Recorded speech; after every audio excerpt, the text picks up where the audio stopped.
कहते हैं कि जिस व्यक्ति का कृष्ण के साथ संबंध ही नहीं हुआ वो सेवा कर ही नहीं सकता। अगर वो इस प्रकार से अच्छी सेवा कर रहा है, इसका मतलब है कि उसके अंदर में रजोगुण है। उस रजोगुण के कारण वह सेवा कर रहा है, उसके अंदर प्रतिष्ठा की कामना भी है, इस कारण से वो सेवा कर रहा है। उसको मेरे पास भेजो, हरि कथा सुनेगा, कथा सुन करके उसके अनर्थ कुछ दूर होंगे, तब वास्तव में सेवा क्या वस्तु है उसको वो समझ पाएगा। कोई नया ब्रह्मचारी एक आ जाता है, बहुत देखते हैं इधर सफाई करता है, उधर सफाई करता है, रसोई में जाता है, कैसे संभव है? बद्धजीव के लिए कैसे संभव है वो कृष्ण की सेवा करे? ये तो संभव ही नहीं है। एक ही स्थिति में संभव है कि भगवान का कोई निजजन ही हो, जैसे श्रील वामन गोस्वामी महाराज जी थे, 9-10 साल की उम्र में मठ में आए, तभी से इतनी दिन रात सेवा किया करते, तो वो निजजन है। लेकिन कोई बद्धजीव के लिए कभी संभव नहीं। अगर ऐसे करते हुए देखा जाता है मतलब रजोगुण है, और वो रजोगुण को लगा रहा है, अंदर प्रतिष्ठा की कामना भी है, और वो समय आने पर प्रकाशित होगी।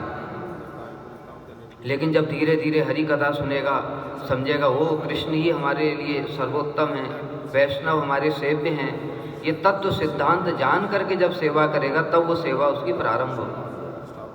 उससे पहले रजोगुण ही है। तो इसलिए प्रभुपाद कहते हैं कि मैं इस व्यक्ति के परमार्थ को नष्ट होते हुए नहीं देख सकता। तो एक तरफ उस व्यक्ति के लिए तो प्रभुपाद ने ऐसी बात बोली, दूसरी ओर यहाँ जो कलकत्ता मठ है, जो मायापुर में मठ है, जो चैतन्य मठ, वहाँ पर एक रामदास प्रभु बगीचे की सेवा करते थे, और उनके लिए श्रील प्रभुपाद ने कहा कि वो शुद्ध भक्त। क्यों? वो भगवान की सेवा और भगवान में कोई भेद नहीं समझते। वो कथा सुनते सुनते उस अवस्था को प्राप्त कर चुके हैं, इसलिए अब वो जो सेवा कर रहे हैं उनका रजोगुण तमोगुण नहीं है, वो सेवा बुद्धि से ही कर रहे हैं। तो प्रभुपाद अंतर्यामी वो प्रत्येक व्यक्ति के अंदर की बात जानते हैं कि कौन किस भावना से सेवा कर रहा है। इसलिए ये भागवत पाठ करने वाले को क्या बोला कि हमारा रजोगुण और तमोगुण में ही टाइम चला जाता है। अर्थात मैं भागवत करूँगा, लोग सुनेंगे, मेरा प्रचार होगा, मुझे प्रतिष्ठा मिलेगी, भीतर में ये कामना है, इसलिए तुमको गौड़ी पढ़ने का टाइम नहीं मिलता। हम निद्रा एवं आलस्य से ग्रस्त हो जाते हैं, उसके बाद में क्या सोच लेते हैं, थोड़ा बहुत सेवा कर लिया, शरीर थक गया, उसके बाद क्या है, सो जाता हूँ। लेकिन शरीर थक गया तो विश्राम तो देना ही पड़ेगा, लेकिन उस समय फिर विश्राम का मतलब क्या हो, जब शरीर को थोड़ा रेस्ट मिल जाए उतना फिर जग जाओ। आधा घंटा 1 घंटा बहुत है, वो 2 घंटे 3 घंटे सोए जा रहे हैं, और ब्रांड लगा दिया कि मैं सेवा करके आया हूँ। कृष्ण की सेवा करने के वाले के लिए कभी भी कोई विश्राम नाम की चीज़ नहीं होती। जो यहाँ पर विश्राम नहीं करता वो वहाँ पर सेवा के लिए योग्य होगा। जब तक हमको विश्राम चाहिए तब तक हम सेवा के लिए योग्य नहीं। हमारे सारे गुरुवर्ग ने यही दिखाया, 24 के 24 घंटे सेवा करनी होगी। श्रील प्रभुपाद तो क्या क्या विचार बोलते। जो 24 में से 23 घंटा 59 मिनट 59 सेकंड भी भजन करता है, वो भी गुरु होने के लिए योग्य नहीं। हम कभी कल्पना भी नहीं कर सकते। कल बताया था ना, 2-3 दिन से क्या बता रहे हैं, कैसे प्रभुपाद के क्रांतिकारी विचार हैं। जो 24 के 24 घंटे कृष्ण की सेवा करता है वही गुरु होने के योग्य, क्योंकि वो 1 सेकंड भजन नहीं करेगा तो उसी 1 सेकंड में तो माया पकड़ लेगी। इसलिए हमको 24 के 24 घंटे सेवा करनी पड़ेगी। कैसे विचार हैं प्रभुपाद के। तो इसलिए गौड़ीय नहीं पढ़ने पर श्रीमद् भागवत, श्री चैतन्य चरितामृत एवं अन्य अन्य भक्ति ग्रंथों का वास्तविक समझ में नहीं आता। श्रीमद् भागवत में श्री वेद व्यास जी क्या कह रहे हैं, क्या हम अपनी बुद्धि से वेद व्यास जी को समझ सकते हैं? वेद व्यास जी कौन है? स्वयं भगवान के अवतार हैं, वो आवेशावतार। और हम एक तुच्छ बद्ध जीव भगवान की बात को कैसे समझ सकता है? कैसे कैसे मूर्ख लोग हैं, सोचते हैं हमने गीता को समझ लिया, कृष्ण ऐसा कह रहे हैं, तो उस पर तर्क बहस करते हैं। अरे तुम कृष्ण क्या बोल रहे हैं, इसको हम कैसे समझ सकते हैं?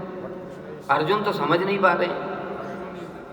अगर हमारे गोस्वामी नहीं आते, जैसे श्रील विश्वनाथ चक्रवर्ती ठाकुर, श्री बलदेव विद्याभूषण, श्रील प्रभुपाद ठाकुर भक्ति विनोद, उन्होंने अगर टीकाएं नहीं लिखी होती तो हम भी अपनी इच्छा से जैसे जैसे हमारे बुद्धि में घुसता है अपने रजोगुण तमोगुण सतोगुण के अनुसार गीता की समझ में आता हमको, वैसे ही व्याख्या भी करते। लेकिन वास्तव में कृष्ण क्या कहना चाहते हैं? श्रील स्वामी महाराज जी ने लिखा है Bhagavad Gita as it is, मतलब कृष्ण जैसा कह रहे हैं, उनके अंदर भावना क्या है? कृष्ण के अंदर, कृष्ण के अंदर क्या भावना है इसको कौन जान सकता है? जो उनके निज जन हैं, उनके अतिरिक्त कृष्ण के मन की बात को कोई नहीं समझ सकता। तो इसलिए उनके जो निज जन हैं वही बता सकते हैं कि कृष्ण क्या कहना चाहते हैं। बाकी किसी जीव को अधिकार ही नहीं है उनके विषय में टीका टिप्पणी करने का। लेकिन देखो जिसको मर्जी आती है वो थोड़ा पांडित संस्कृत पढ़ लिया और गीता की टीका लिख दिया। हजारों गीता की टीकाएं लिखी जा चुकी, किसके आधार पर? बुद्धि के आधार पर। इसलिए गीता की टीका कभी बुद्धि के आधार पर नहीं चल सकती, ना बुद्धया ना टीकया। इसलिए प्रभुपाद कह रहे हैं कि गौड़ीय में हम भागवत में क्या भगवान कहना चाहते हैं, चैतन्य चरितामृत में श्री कविराज गोस्वामी क्या कहना चाहते हैं, उन सब बातों को विस्तार पूर्वक श्रील प्रभुपाद गौड़ीय में समझाते हैं। उसको तो पढ़ते नहीं, भागवत को पढ़ लेते हो, चैतन्य चरितामृत पढ़ लेते हो, तो अपनी बुद्धि के अनुसार ही उसकी भावना करके तुम दूसरों को बोलोगे।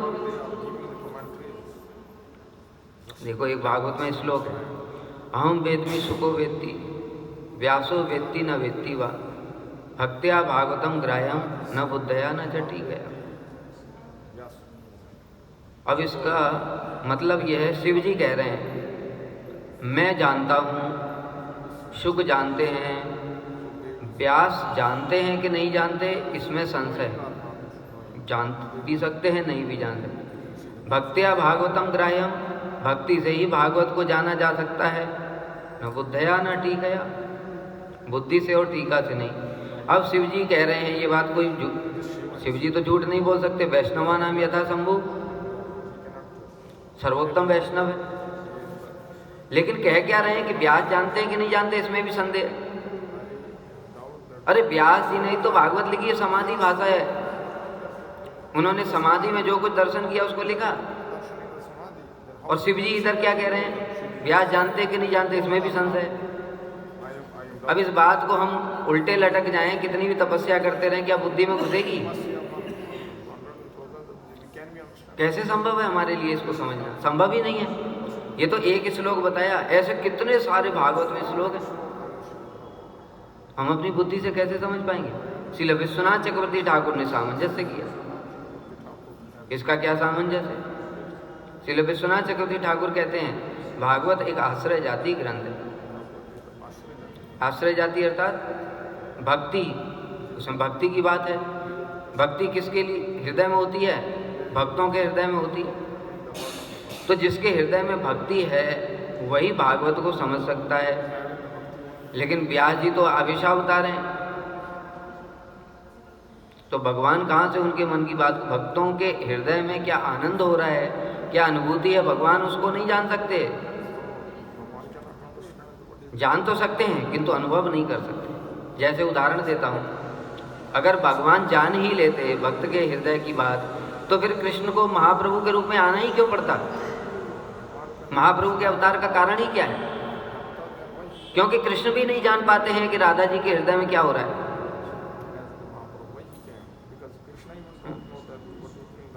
श्री राधा है प्रणय महिमा की दृश्यो, राधा जी के प्रेम की महिमा कैसी है कृष्ण नहीं जानते। वानेव आस्वाद्यो ये नाद्भुत मधुरमा की दृश्यो व मदिया, जब राधा जी मेरे प्रेम का आस्वादन करती हैं तो उनको किस प्रकार का सुख अनुभव होता है कृष्ण नहीं जानते। और वो मेरी मधुरिमा कैसी है जिसका वो आस्वादन करती हैं, कृष्ण अपनी मधुरिमा को खुद नहीं जानते। इसलिए तो तद्भावाढ़ समझनी सची गर्भ सिंधु हरिंदु, इसलिए राधा जी के भाव और अंग कांति को लेकर के इस जगत में आए। अगर जान लेते तो जगत में क्यों आते? इसका मतलब क्या हुआ? कृष्ण भी नहीं जान सकते, क्योंकि जो विषय का सुख है वो एक अलग प्रकार का है। हम गुरु जी की सेवा कर रहे हैं, तो जो शिष्य को जो सुख मिल रहा है वो एक अलग प्रकार का सुख, आश्रय जाति, और गुरु जी उससे संतुष्ट होकर के उनको जो सुख मिल रहा है एक अलग प्रकार का विषय जाती है, सेवा ग्रहण करके। ठीक है, इस जगत में भी हम इस प्रकार की चीज़ें देखते हैं। कोई माँ है अपने बच्चे को बहुत प्रेम करती है, बहुत अच्छी कोई मिठाई लेकर के आई, अपने बच्चे को खिलाती है, खिला करके बच्चे को देखा उसने खाया और उसके बाद बहुत खुश हो गया, तो माँ को आनंद हो रहा है। अभी आनंद बच्चे को थोड़ी पता है, बच्चे को खा करके आनंद हो रहा है, माँ को देख करके आनंद हो रहा है, दोनों आनंद अलग अलग हैं। इसलिए जो भक्त हैं वो कृष्ण की सेवा करते हैं तो उनको सेवा करके जो आनंद होता है वो कृष्ण ही जानते हैं। इसलिए व्यास जी के लिए ऐसा कहा कि उनको लिख तो दिया उन्होंने, किंतु अनुभूति वैसी नहीं हो सकती। अब बताओ, हम अगर अपनी बुद्धि लगाते तो कभी कल्प के अंत तक भी समझ पाते क्या इस बात को? इसलिए श्रील प्रभुपाद कह रहे हैं कि जो गौड़ीय नहीं पढ़ता है वो भागवत और चैतन्य चरितामृत के तात्पर्य को नहीं समझ सकता। ये बात बड़ी विशेष है। बहुत से लोग भागवत इत्यादि पढ़ करके, चैतन्य चरितामृत पढ़ करके वक्ता बन जाते हैं, गुरु वर्ग के विचारों को सुना ही नहीं। जब गुरु वर्ग के विचारों को नहीं सुना तो अब वो क्या बोलेंगे? उनके मन में जैसी जैसी भावना आती है, जैसा उनको बुद्धि से समझ में आता है, रजोगुण तमोगुण सतोगुण जैसा उनका गुण है, बुद्धि जैसी है वैसी बात ही बोलेंगे। इसलिए गुरु वर्ग के विचारों को सुनना बहुत अधिक आवश्यक है। उसी समय जब प्रभुपाद ऐसा बोल रहे थे, उसी समय किसी ने कहा परमार्थ विषय में मेरा दृढ़ विश्वास नहीं हो रहा। परमार्थ विषय में मतलब हम में से भी बहुत सारे लोग हैं जो भजन कर रहे हैं बहुत समय से, लेकिन अभी भी वो सोचते हैं क्या सच में हमारे गुरुवर्ग ये विग्रह से बात करते होंगे? ये तो देख रहे हैं उनकी जो छिपकली घूम रही है, कॉकरोच घूम रहे हैं राधा जी के ऊपर। अब बताओ कैसे विश्वास होगा? अपनी बुद्धि से कैसे विश्वास होगा?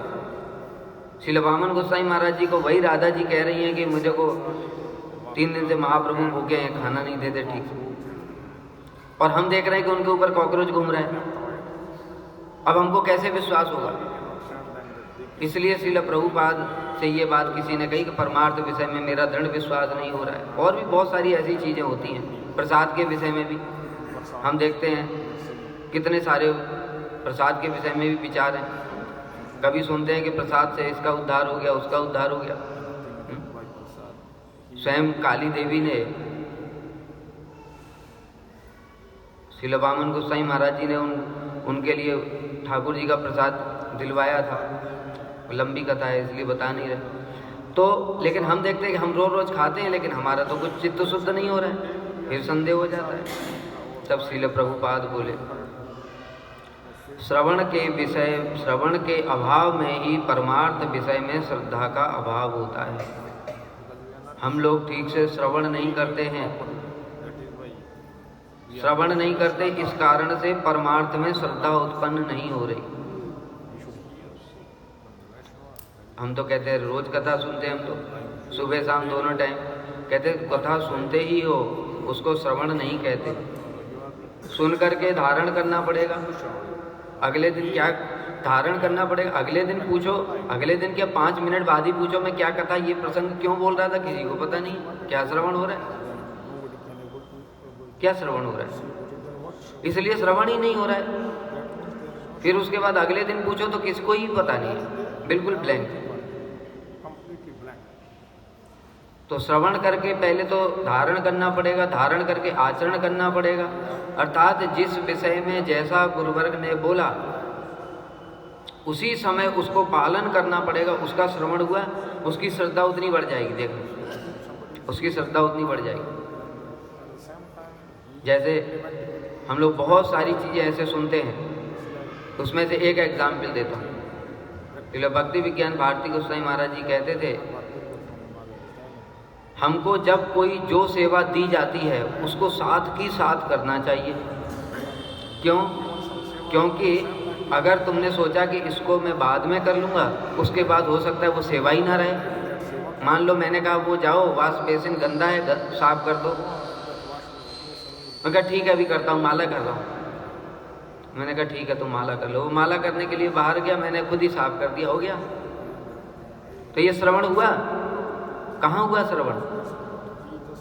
कान से सुना बस, लेकिन पालन तो किया नहीं। जब पालन ही नहीं किया तो फिर काहे का श्रवण हुआ? श्रवण हुआ नहीं। लेकिन जो आचरण करेगा उसके अंदर फिर वो धीरे धीरे धीरे धीरे उसकी चित्त वृत्ति अपने आप क्लीन होता रहता है, हार्ट चेतो दर्पण मार्जन होता रहता है साथ ही साथ में। इसलिए जो उदाहरण बताया था श्रील महाराज जी को, एक भक्त ने फ़ोन किया कि आप हॉस्पिटल में आ जाओ, 2 लोगों को फ़ोन किया, दूसरा व्यक्ति 1 घंटे के बाद में गया, उस समय तक उन्होंने शरीर छोड़ दिया। हो सकता है वो व्यक्ति ही ना रहे जो सेवा दे रहा है, हो सकता है वो सेवा ही ना रहे, कुछ भी हो सकता है, या तुम ही ना रहो। तो इसलिए हम लोग बार बार सुनते हैं किंतु देखते हैं कि कोई तुरंत तो सेवा करता ही नहीं है। 10-10 बार फिर जा कर के बोलो, तब जा कर के बड़ी मुश्किल से सेवा करते हैं। तो श्रवण कहाँ हो रहा है? जब श्रवण ही नहीं हो रहा है तो फिर कहाँ से अंतर आएगा? परमार्थ में श्रद्धा कहाँ से होगी? संभव ही नहीं है। शास्त्र विधि को परित्याग करके जो अपने आप से काम करता है उसका कुछ नहीं हो सकता। इसलिए यहाँ पर श्रील प्रभुपाद यही बात कह रहे हैं कि श्रवण ठीक से करो तब परमार्थ में दृढ़ विश्वास होगा। कुछ देर के बाद में डॉक्टर J.K. सेन महाशय उपस्थित हुए। बड़ी सुंदर सुंदर बातें, घटना तो एक ही है लेकिन उसमें इतनी शिक्षाएं हैं कि इसको ही 1 महीने तक पाठ किया जा सकता है। एक जो प्रसंग है ना, ये एक प्रसंग को 1 महीने तक पाठ कर सकते, इतनी शिक्षाएं। दिल्ली में धन राशि निश्चित कर एक भागवत पाठक को बुलाया गया था। मतलब क्या? हमको भागवत करानी है, इसलिए सबसे अच्छा भागवत कौन करता है? नाम देख लिया, YouTube देख लिया, टीवी देख लिया चैनल, उस पे देखा कि ये वाला जो भागवत पाठक है ये सबसे ज़्यादा पॉपुलर है, उसको बुला लाए। 1 लाख रुपया हम देंगे आपको, आप हमारे यहाँ पाठ करो। उसका भागवत सप्ताह सुनने के लिए लोगों की भीड़ उमड़ जाती है। इसका कारण क्या है? श्रील प्रभुपाद ने पूछा, इसका कारण क्या है? श्रील प्रभुपाद से पूछा, तब प्रभुपाद जी कह रहे हैं, कथा सुनने के लिए हमें समय देना होगा। कथा सुनते सुनते जब यह स्थूल शरीर ही मैं हूँ तथा शरीर संबंधी वस्तुएं मेरी हैं, यह मनोधर्म दूर होगा, हृदय ग्रंथि छिन्न भिन्न हो जाएगी और अनेक अनर्थ दूर हो जाएंगे। उस समय हृदय में तत्व ज्ञान तथा विषयों से विरक्ति होगी। धन राशि लेकर भागवत का पाठ करने वाले वक्ता की कथा सुनने के लिए लोगों की भीड़ उमड़ सकती है, क्योंकि इंद्रिय तर्पण मूलक जो वस्तुएं लोगों को चाहिए वह सब कुछ ऐसे पाठक प्रदान करते हैं। अब सुनो प्रभुपाद क्या है। प्रभुपाद कह रहे हैं कि निश्चित रूप से भीड़ आएगी। किसी ने प्रश्न पूछा ना कि ये भागवत वक्ता है, पैसा लेकर के भागवत करता है, लेकिन इसके सुनने के लिए तो लाखों लोग आते हैं। तो प्रभुपाद कह रहे हैं निश्चित रूप से आएंगे। क्यों आएंगे? क्योंकि आजकल लोगों को भागवत परमार्थ के लिए सुनने की जरूरत नहीं है। कोई भागवत परमार्थ के लिए नहीं सुनता है, वो भागवत भी मनोरंजन के लिए सुनते हैं अथवा किसी अन्य प्रयोजन से। क्या प्रयोजन? भागवत के प्रारंभ में ही बहुत सारी चीजें बता दी गई। जब उसका वो चलता है ना, पहले महात्म्य धुंधकारी की कथा सुनो भाई, भूतों का उद्धार हुआ। तो वो हमारे घर में भी एक हमारे जो दादाजी हैं उनकी आत्मा को शांति नहीं मिली, भागवत करा लेते।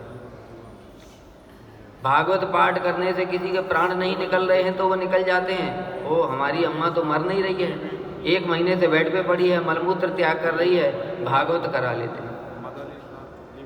भागवत पाठ करने से जो इच्छा हमारी वो सब हो जाती है। निगम कल्प तरोर गलितम फलम। इसलिए ये इच्छा पूरी करनी है, घर में शांति चाहिए हमको, भागवत करा लेते हैं। बताओ, ये सब के लिए भागवत कराओगे तो ये क्या है? ये क्या है इसमें? भोग और मोक्ष ही तो है। इसलिए फिर तुम्हारा हृदय चित्त शुद्ध कहाँ से होगा? चित्त शुद्ध होता ही नहीं है। तो अपने अपने स्वार्थ को सिद्ध करने के लिए लोग भागवत करवा रहे हैं। और जब स्वार्थ की सिद्धि होती है एक आदमी की, तो वो 1000 लोगों को और बताता है इनसे भागवत कराई, ये हो गया ऐसा। इसलिए ये लोग इंद्रिय तृप्ति यानी भोग ही कर रहे हैं, भागवत का भोग कर रहे हैं। भागवत भोग की वस्तु नहीं है, भागवत तो सेवा की वस्तु है। अम्बरीश सुख प्रोक्तम नित्यम भागवत सेवया, वहाँ तो सेवा की बात बताई है। हे अम्बरीश महाराज, गौतम ऋषि कह रहे हैं अम्बरीश महाराज को, हे अम्बरीश महाराज नित्यम भागवत सेवया, नित्यम भागवत की सेवा करो। अरे हम भागवत की सेवा कैसे करें? हम भागवत की सेवा करेंगे कैसे?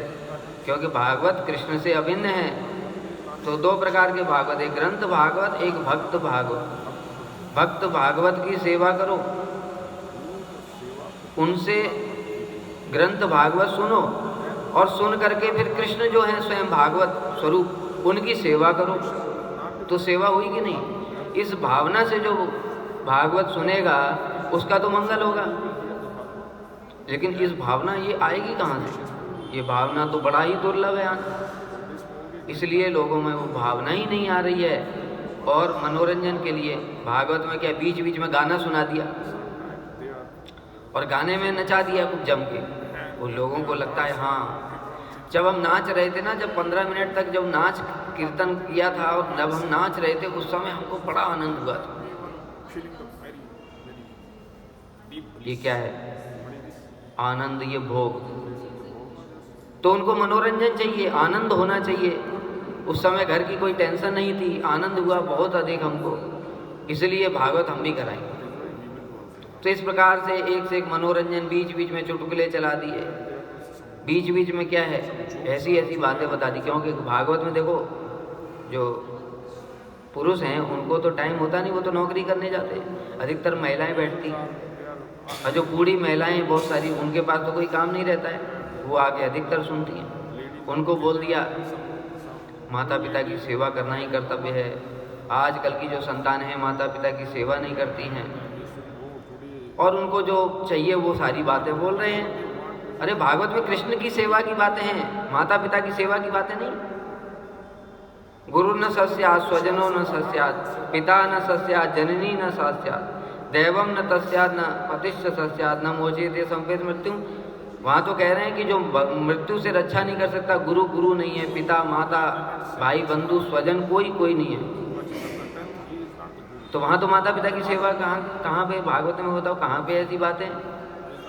लेकिन वो क्या है, जो लोग जहाँ जैसे जैसे लोग बैठे हैं उनको देख करके, उनका मन को समझ करके, उनके मन के हिसाब से वो भागवत की वो प्रसंग को बोल देना। क्योंकि प्रसंग तो आधा भी सुना सकते हैं ना, प्रसंग तो आधा भी सुना सकते हैं। जैसे एक जगह भागवत में ही एक जगह पर ये भी आया है कि भोग की वृत्ति कैसे दूर होगी, कि खूब भोग लो उससे विरक्ति हो जाए। एग्जाम्पल दे दिया इसी में, देखो कैसे कैसे मूर्ख बनाते हैं। एग्जाम्पल देता हूँ, मान लो तुमको रसगुल्ला अच्छा लगता है, तुम रोज 10 रसगुल्ले खाओ, रोज 10 रसगुल्ले खाओ, सुबह दोपहर शाम 3 टाइम खाओ। उसके बाद कोई ले करके आएगा, तुम्हारा खुद ही मन नहीं करता, हटाओ यहाँ से, कहा। ऐसे ऐसे मूर्ख बनाते। तो इसलिए हमको भोग करना है। लो सिद्धांत ही कहाँ से कहाँ, उसके आगे पीछे क्या क्या बोला गया उससे कोई मतलब नहीं, तो वो तो कोई भी कर सकता है। तो इस प्रकार की जो चीज़ें हैं, जब ये मन के अनुसार कही जाती हैं तो लोगों को बड़ा आनंद होता है, कहते हैं हाँ ये बात ठीक बोला है। क्योंकि उदाहरण तो मैंने ऐसा दिया ना, सबको समझ में आ रहा है, हाँ ऐसा होता है। कोई भी सुख देख लो जगत में, बहुत ज़्यादा भोग कर लिया तो ऐसा ही हो जाता है। लेकिन ये नहीं जानते मूर्ख लोग कि वो टेम्परेरी विरक्ति हुई है। 1 साल के बाद 1 साल रसगुल्ला ना खाओ, फिर वैसी भोग वृत्ति आ जाती है, उससे डबल। और ये बात भी भागवत में बताइए, इसको नहीं बताएंगे कितना, उसको नहीं बताएंगे। क्यों? उसको बता दिया तो फिर हमारे तालियां कैसे बजेगी? ये तो भोग को छोड़ने की बात कह रहा है। इसलिए भोगने की बात करनी चाहिए। धन राशि लेकर भागवत का पाठ करने वाले वक्ता की कथा सुनने के लिए लोग भीड़ उमड़ सकती है, क्योंकि इंद्रिय तर्पण मूलक जो वस्तुएं लोगों को चाहिए वो सब कुछ ऐसे पाठक प्रदान करते हैं। और क्या क्या बोलेंगे। भागवत के श्रोता और वक्ता की बात ही अगर कोई बोल देना तो कोई बैठेगा ही नहीं भागवत में। श्रोता और वक्ता के लक्षण बताए गए हैं महात्म्य में। दोनों को विष्णु मंत्र में दीक्षित होना चाहिए। भागवत करने वाले भी कोई दीक्षित नहीं है, भागवत सुनने वालों की तो बात ही छोड़ो। हमारे तो वृंदावन में कितने सारे भागवत के स्कूल हैं ना, वहीं पढ़ पढ़ करके कितने निकलते चले आ रहे हैं। कोई उनकी परंपरा नहीं है। कोई एक भागवत सीख गया था, उसने अपना भागवत स्कूल खोल लिया, वो खुद तो मंत्र में दीक्षित नहीं है। उसने भागवत खोल करके 10 और लोगों को भागवत सिखा दी। वो 10 ऐसे परंपरा चल रही है जो कि विष्णु मंत्र में दीक्षित ही नहीं है। एक बार मैं गया था सभा में, धर्म सभा में गया, प्रभु जी ने मुझे भेज दिया। वो साईं बाबा का उस समय खंडन चल रहा था। साईं बाबा का खंडन चल रहा था। साईं बाबा को पता नहीं क्या क्या हुआ था, मुझे अब तो याद भी नहीं है, 8 साल पहले की बात है। तो प्रभु जी ने ऐसे ही मुझे भेज दिया कि देखो वहाँ पर निमंत्रण आया है। मैं तो तब नया ही था मठ में। निमंत्रण आया है तो वहाँ जाना पड़ेगा मठ में, तो तुम चले जाओ। तो मैंने पूछा बोलना तो नहीं पड़ेगा ना? कहते नहीं बोलना नहीं है, तुम बस बैठे रहना। तो हम चले गए वहाँ पर। एक प्रभु जी को और ले गए सीनियर, क्योंकि हमको कुछ पता नहीं था कि कहाँ पे है स्थान, वो भी नहीं पता था। उनको साथ लेकर के गए और वहाँ पर साईं बाबा के विषय में जो बड़े बड़े भागवत वक्ता वहाँ सारे थे। मैं तो बच्चा था, चुपचाप बैठ करके सुनता रहा उनकी बात। फिर जब देखा कि वो जो भागवत वक्ता हैं उनमें से कोई दीक्षित ही नहीं था और सब ऐसी ऐसी बातें बोल रहे हैं कि कुछ भी नहीं है, तो हमने उनको प्रभु जी को बोला, हमने कहा देखो हम गौड़ी संप्रदाय से आए हैं, इन लोगों को कम से कम पता चलना चाहिए गौड़ी संप्रदाय की विचारधारा क्या है, इसलिए हमको यहाँ बोलना जरूरी है। तो मैंने प्रभु जी को बोला, मैंने कहा कि थोड़ा इनको कहो कि हम भी कुछ बोलेंगे। तो फिर उन्होंने कहा ठीक है बोलो, बहुत अच्छा है। मुझे भी टाइम दिया गया 5 मिनट, 10 मिनट दिया गया, 10 मिनट का अनाउंसमेंट किया। फिर मैंने जो बोलना शुरू किया यही बात है सब, अवैष्णव मुकोदगीणम पूतम हरिकथामृतम श्रवणम नैव कर्तव्यम। तो वहाँ जो भागवत बैठे थे वो सारे घबरा गए, क्योंकि वो सब ऐसे ही थे। उन्होंने 10 की जगह 5 मिनट हो गया, बस ठीक है सभा का टाइम हो गया। तो ऐसे लोग भागवत कर रहे हैं जिनको न तो भागवत पता है, जो न कि किसी संप्रदाय में हैं, जो दीक्षा ही नहीं लिए हुए हैं। तो फिर क्या है, वो जब सत्य बात होती है तो वो खुद ही घबरा करके भाग जाते हैं, तो वो क्या बोलेंगे दूसरे को। तो इसलिए इस प्रकार से जगत में चल रहा है। प्रभुपाद यही बात कह रहे हैं, मैं नहीं कह रहा, देखो सब प्रभुपाद के ही विचार है।